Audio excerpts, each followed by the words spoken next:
Hello everyone, and welcome to another beer review. Now, today we're going to do the last of the lagers. I wasn't planning to do a lager today, but I seen it there and it was in the fridge. I don't know why it was in the fridge. I think it was left over from when Adrian last visited, because he was the one that bought it. So today we're doing Chesil, which is a type of Pilsner. Put the glasses up so I can see. And it's from the Jurassic Brewing Company, so it's fairly kind of local, because going from kind of East Devon over towards Dorset, then they're classed as the kind of Jurassic Coast because of all the kind of fossils and everything else. So it's 4.1%. Apparently it's award-winning ales from the Jurassic Coast. I don't know if this is an award-winning one or not, I don't know. Right, it's a straw gold, it says. Dino said, so here we go. Stranded on a beach. Kick back, drink Chesil, and count pterodactyls. Oh, sorry, pterodactyls. What am I saying? Pterodactyls. If they become aggressive and you want to get away, write a help note, place it in finished bottle, and wait in the nearest cave till found. Seriously. Serving suggestion: drink with power. I'm blaming Adrian for this one. I'm blaming Adrian, and if he's watching, he's probably cringing, thinking, "Oh, for fuck's sake!" Seriously, serving suggestion: drink with power. Seriously, what a load of old tosh! Unbelievable. Oh geez, what other guff is on it? Right, so it's style Pilsner. C, I don't know why they do the C bit. Look, colour maybe, but C, in other words, how it looks, straw gold. Smell, herbal, grassy. Taste, crisp, biscuity. Crisp. Cheese and onion, salt and vinegar. What crisp does it taste like? Seriously, tastes crisp. Fuck's sake, crisp is a texture, it's not a flavour. Oh, just it tastes so crisp. Oh! No, you can get a crisp sensation, as in, but no, anyway, fuck me, anyway. Aging. Bitter, apparently, so it's 2.5 out of 5, and sweet is 3 out of 5. There you go. And that's it. Thank God they haven't put any more guff on it. Although, I honestly don't know. Is it me, or does it look like the year has been slightly Tipp-Ex'd out on the best before? Just have a look at that. I don't know if it's going to show up or not, but just look at it. You can just see it's just slightly raised, and it's a different colour from everything else. As if like it's been Tipp-Ex'd out. That looks dodgy for a start. Oh, I've never had this beer, and something tells me I might not be having it again. Or if I do see it, I'll buy a bottle for Adrian. Return the favour. There you go, Trico. And I'll make sure that the date Tipp-Ex'd as well. Right, let's crack it open and see where we are with Chesil. Seriously, man. That's between piss and the bottle. Oh, Jesus God. I'm going to drink this with power. That's a load of mince. Really, seriously. They must think we're absolute thick as shit. Beer drinkers, thick as shit. Put any old bollocks on and they'll believe it. Well, maybe to a certain degree, a bit of a point. No, it's quite lively. For people in the podcast, it is a light straw colour. It's about almost a finger head, quite what we call a prawn cracker. So in other words, it'll bugger off very quickly. And yeah, it's quite lively with the old effervescence, the old carbonation bubbling up the glass. Yes, I'm sure you can picture it. And there's a slight haze to it. It's not crystal clear, just that there's a slight little haze to it, a slight opaqueness. So yeah, I'll do that. There we go. For the Instagram.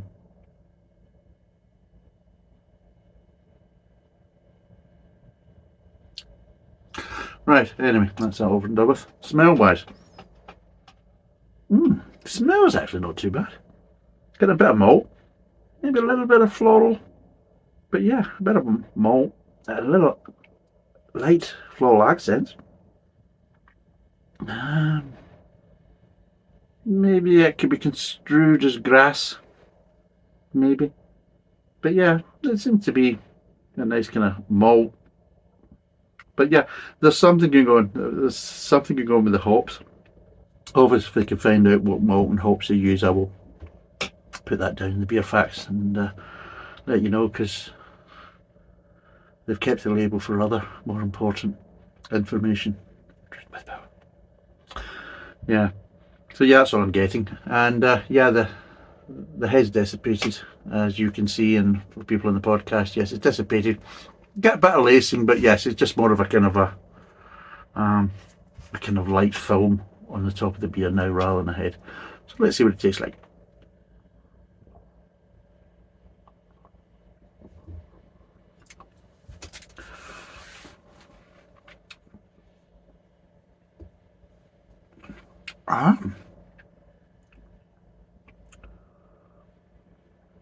Surprising enough, that's actually quite nice.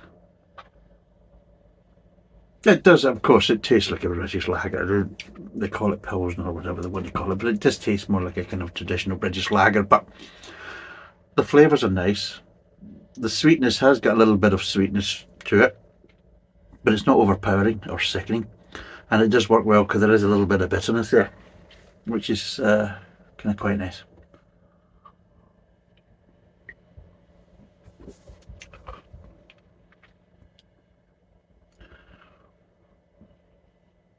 Not too bad in the carbonation.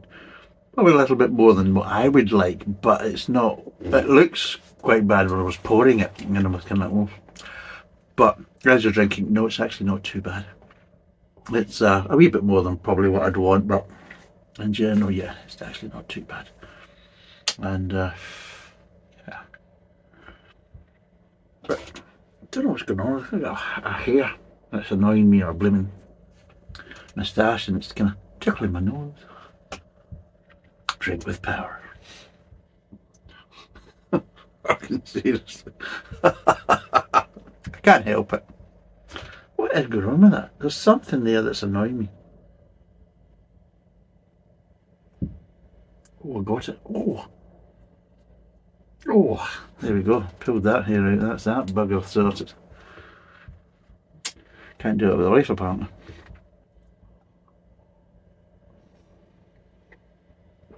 But yeah, there is a slight, kind of slightly floral accent to it as well, which again, it's nice. It has little kind of the flavours of a kind of British lager, but there's just that little floralness there that just kind of slightly kind of starts dragging it a little bit over towards a kind of golden ale kind of side, you know. Carbonation's too much for being an ale, but just that little bit of flawlessness is just kind of yanking it over, thinking, come on, come to the good side. Leave the lager life alone. Come to the ale side. We're all waiting for you. It's great over here. Leave the citrus shit over there. Come with us. Come on. That's what it feels like. I think I'm going as mad as a bloody label. Drink with power.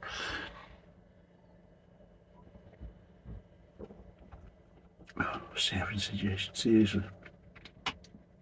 It's nice, but it does have a kind of link to a golden ale, which is obviously maybe not exactly what you're kind of looking for. But there's that little bit of bitterness as well, and this is the problem. The bitterness is that little bit more. And because that bitterness, it's strange because right, with Czech lagers you get the bitterness at the end,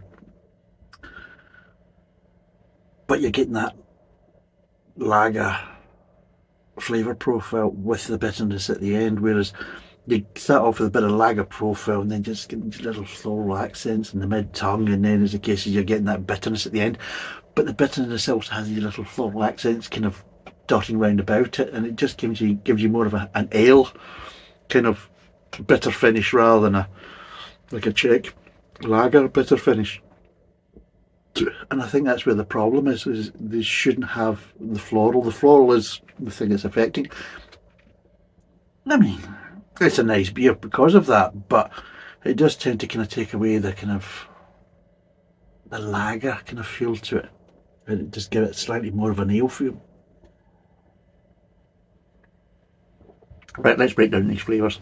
Right, starts off nice level of malt, little bit of grain. You can see why they're trying to call it biscuity, but it's not. It's malt with grain. That's not biscuity. That's two separate flavours working together, and there's a nice kind of underlying sweetness just right at the start as well. Just not too much, but a decent amount. Probably what you would say is a bit, maybe slightly too much for a lager, but not so much for an ale. And this is the problem. And then it moves on to the kind of mid-tongue, and yeah, the malt and the grain just slightly dies down a bit. The sweetness slightly dies down a bit, but still a good level. And then you start getting these kind of slight floral accents coming through, and you're like, it's changing on me. It's now starting to feel like an ale. It's not feeling like a lager anymore so much. And it gets worse because it kind of stays that way until it gets up towards the aftertaste. And as it moves into the aftertaste, the floralness just, is there. The sweetness is there. The malt and the grain is almost kind of dissipated. And then you start getting this kind of bitterness coming up, obviously from the hops. So you've got the bitter finish from the hops, and you've also got this floralness, and it's almost basically at that point feeling like an ale. It's a transition, so it starts off kind of lagerish, and then it starts to kind of transition, and it gets to the mid-tongue. You think, oh, it's starting kind of ale-like now, and then it starts getting to the aftertaste, and it's kind of completely the transition, thinking, welcome to the ale world, boys and girls. Leave the lager behind. It's like that. It's like it's going through a transition.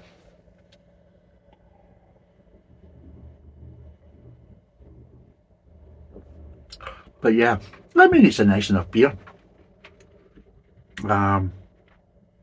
So it is actually quite a nice beer. But for a lager or a pilsner, no. It is like a kind of, like a cross between kind of a lager-esque kind of golden ale. And that's what it's like. The hops have totally changed that.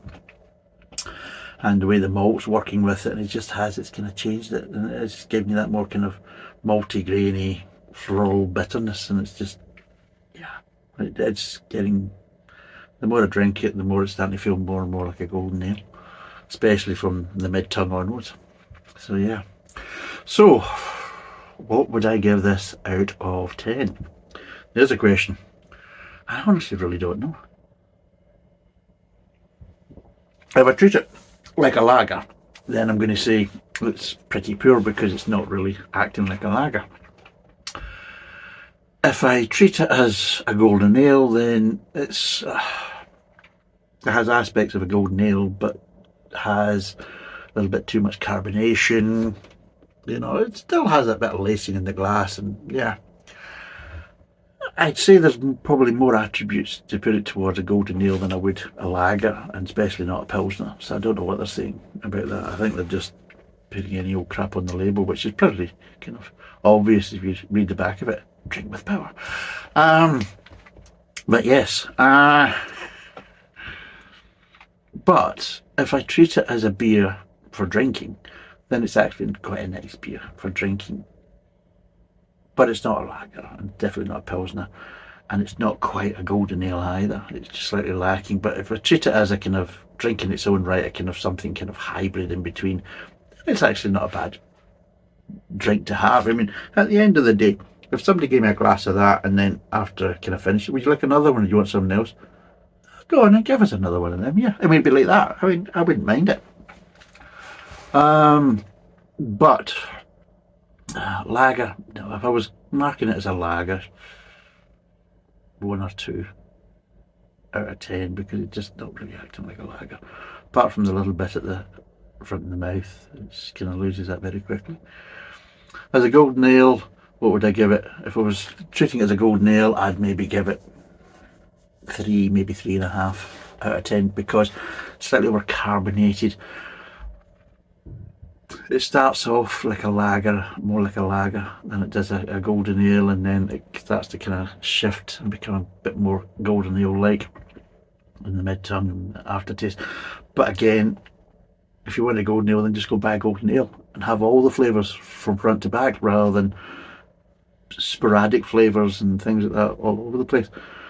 So yeah, that's why I would mark it down. But if I treat it as a beer in its own right, a kind of hybrid, kind of Frankenstein kind of concoction between a lager and a golden ale, then what would I give it? I'd give it maybe about a 5, 5.5. I don't know what it costs. I'll go on the same basis. If it's under £2, I'll give it 5.5. If it's over £2, which it might be because, of course, there's a local beer and things like that, but I'll put it down below. I'll find out. Then I would only give it 5 then. So it goes down to price as well. But overall, it's actually quite a pleasant kind of beer. It's probably the best way of putting it. It's not really an ale. It's not really a lager. It's just a beer, a kind of light beer with floral notes and a bit of bitterness. But overall, actually not too bad. So it's 5 to 5.5 out of 10 depending on the price. It's 4.1%. It's not a Pilsner. Thanks for watching. Cheers and bye for now. Drink with power.